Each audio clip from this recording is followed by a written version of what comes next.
Okay, so why is it so hard to get over social anxiety and get the confidence that you want? So I'm going to explain in this video. I think you're going to love this video.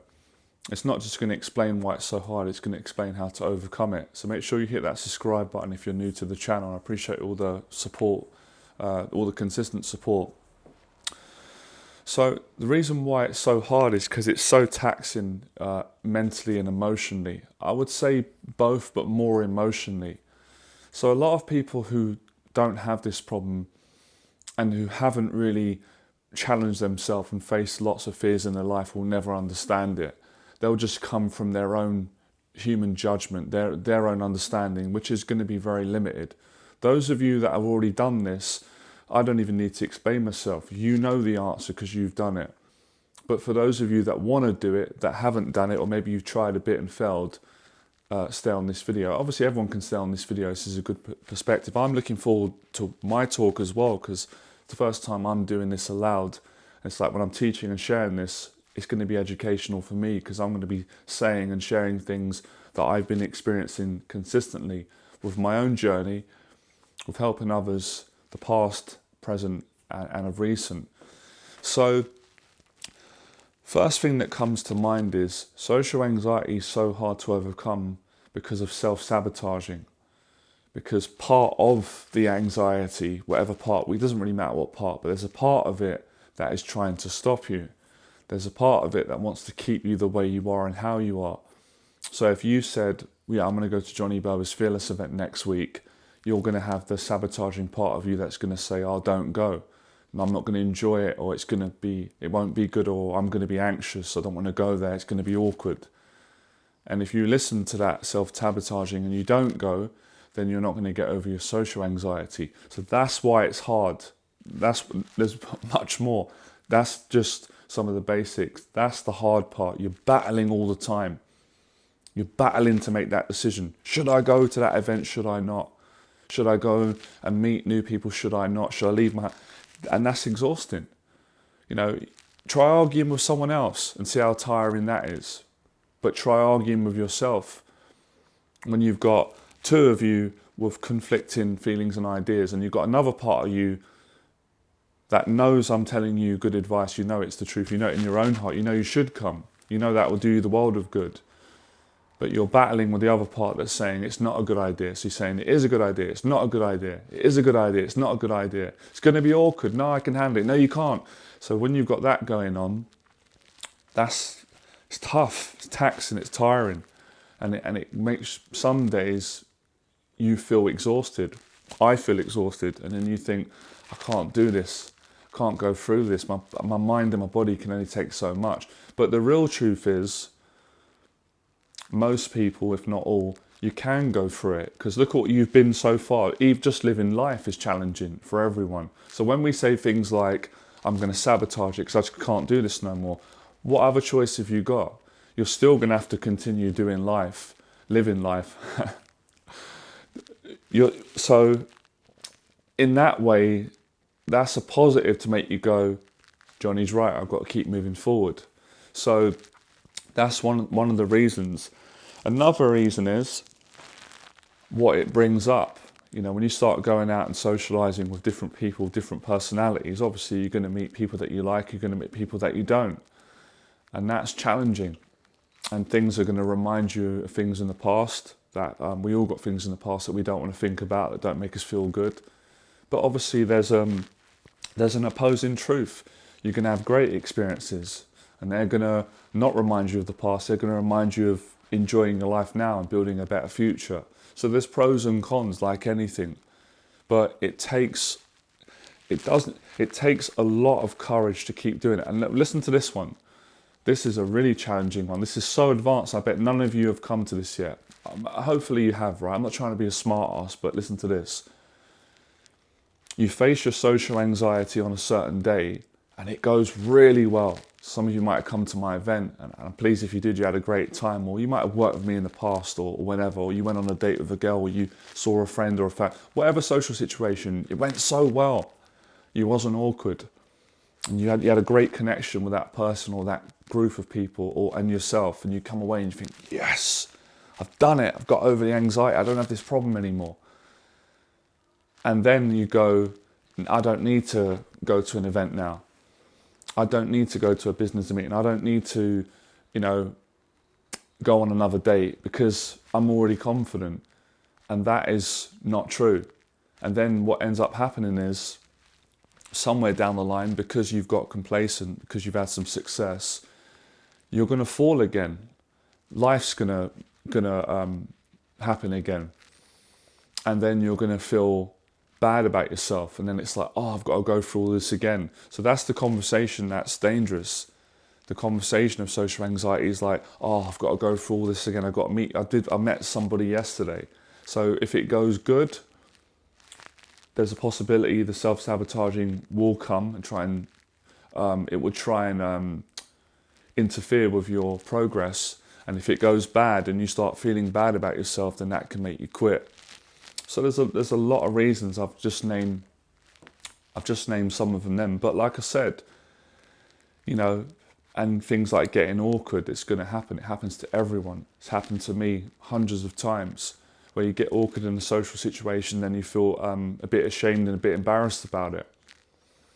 And then you've got to go, right, am I going to let this defeat me and make me quit and intimidate me from going into social situations in case that happens again? Or am I going to learn and grow from it and make it me more determined to not let that happen again? Or if it does happen, not take it personal, not interpret it. So what? I got awkward, life goes on, next. So it is hard. Another reason why it's hard is because it takes a lot of effort. It's not a quick fix, whether you do it on your own or if you got my coaching, it's not going to be a quick fix. I'm always honest about that. I haven't got a problem in being honest about that, as you guys know, most of you know. Like with my videos, I would show rejections, I'd show success. I'd just tell the truth and show the truth. I thought that was fantastic. So I just lost my train of thought completely. So it's a time factor that makes people suffer. It's like, how long is this going to take? But it's all about, the answer to that question is not how long is it going to take, but can you enjoy the process? Because that question only really derives from unhappiness. When you're not enjoying something and you're trying to get some kind of result, you want a certain outcome. You're going to say, how long is this going to take? This is terrible, man. Oh, this is horrible. That mindset will fail you. It's human nature, obviously. Everyone does it. We've all done it. I've done it. But it's getting out of that. And you get to a certain point, and it's not a certain destination outside. It's more how you feel inside. And we can use outside as a measuring stick, where you are in state, you've arrived.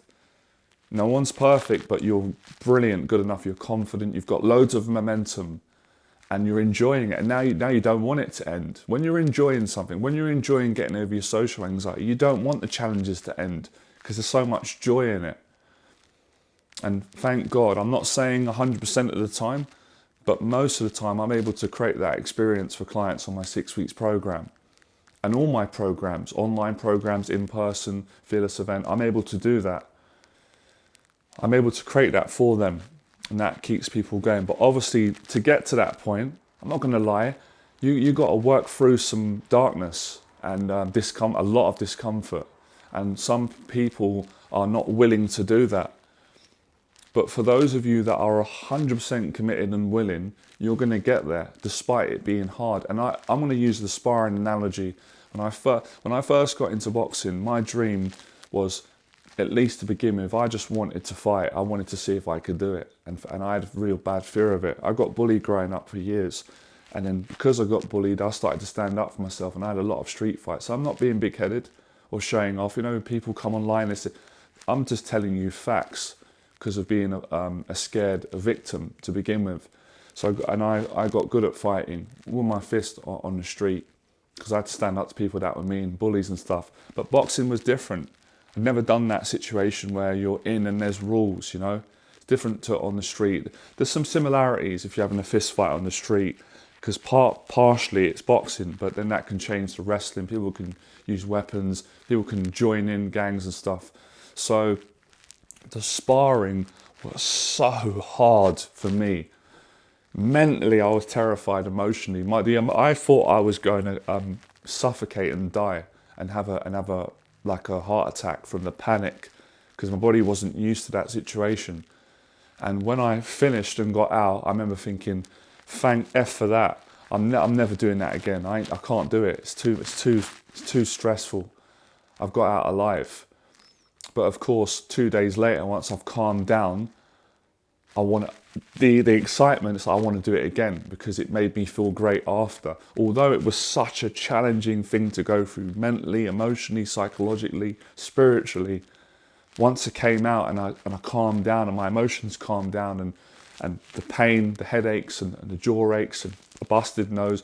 Once my face settled, so I want to go again. I want to get good at it. I want to be better. I want to get that feeling of victory. I want to learn.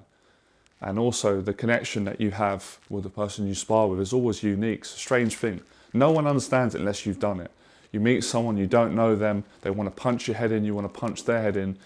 When it's over and you get out, you want to hug each other, you want to shake hands. There's some kind of friendship and love there. It's a unique experience, humbling. But to keep going every week when you're nervous the next day, because I remember doing sparring on Tuesday and I did well and I came out, I was like, yes, I did it. I'm a good fighter, I'm a good boxer. I'm not scared anymore, I'll fight anyone. Went home, I was on a high. The next day morning I woke up, anxiety in my stomach, nerves. Or sorry, the next week it's like, oh shit, sparring today. It's Tuesday. Oh, I don't want to go. I don't want to spar. Who are they going to put me in with? What if I get battered? What if I don't do as well? That same analogy, although social anxiety is not boxing and fighting, emotionally it's the same. It's the same response when you go into situations and it goes well, it doesn't go well. The next day you've got to do it again. You're like, scared to do it again. It's called human nature.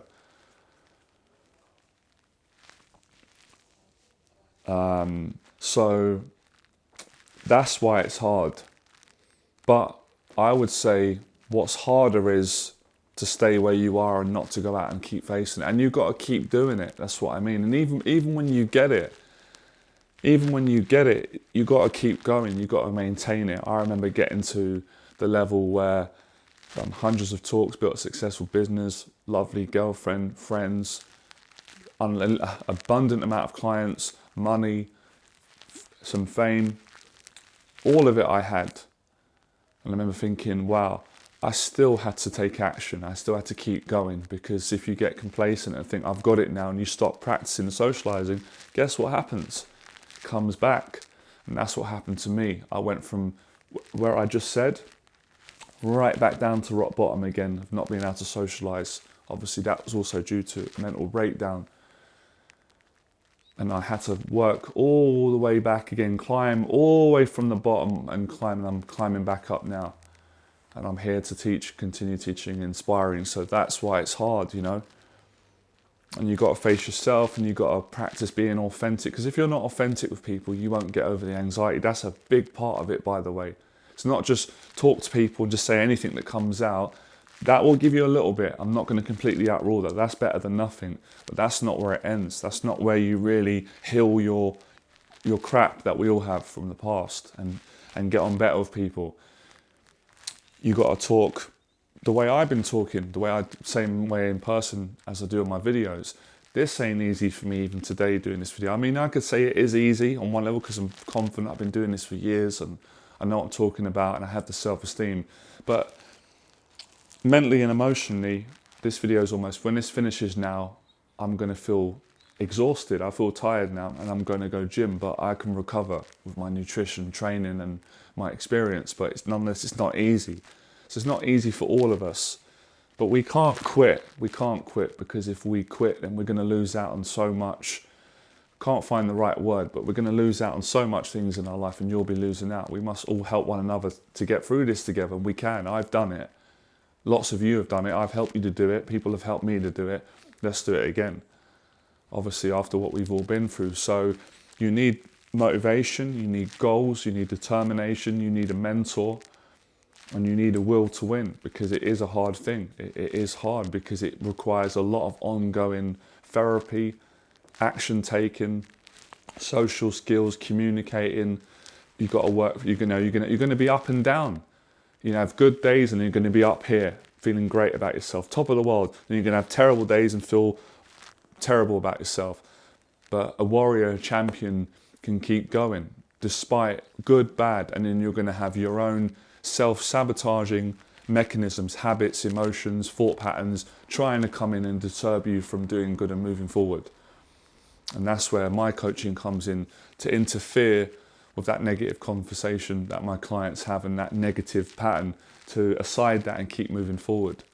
So, and I guess I've answered my question. Probably no one wants to do it now. Why my coaching is so great, but it's so challenging. But that's why it's rewarding. So my coaching is rewarding, facing social anxiety is rewarding, and the sparring was always so rewarding. So I used to think, if I can do that, what I just went through, felt like I've just beat death. If I can go through that in the sparring, I can do anything in my life. And of course, when I was having those realizations back then, I never knew that the sparring experience was going to lead to where I am now. It gave me confidence to do what I'm doing and build a successful business and teach and videos and speak and help so many people. So you can do the same if you really want. Anyone can do the same. Anyone can. So it is a mentality. You've got to keep going. So if you're interested in my coaching, email me below, get in touch I do just answer questions, right? Because I know no matter how much I say it, people are still not going to know. Some people are not going to know. I do online coaching and I do in-person coaching for anxiety, social anxiety and confidence building.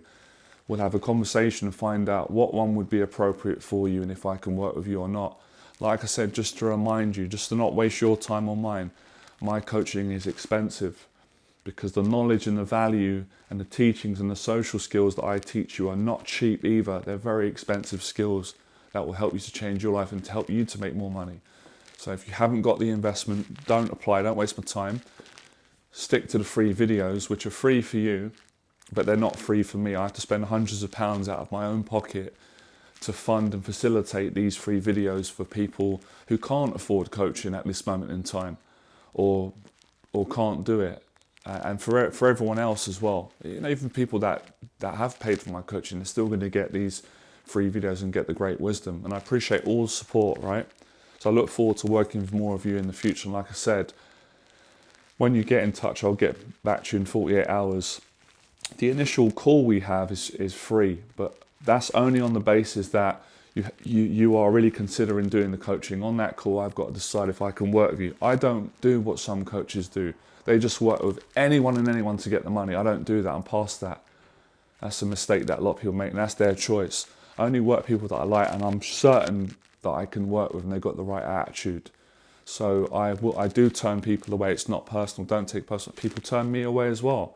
So it's also about respecting the both of us, if I'm right for you. And if you're not right for me, I'll explain on the call and point you. Obviously, I don't know to recommend you, but you can find somebody else that you can work with. So great, send me the email. My email address is below.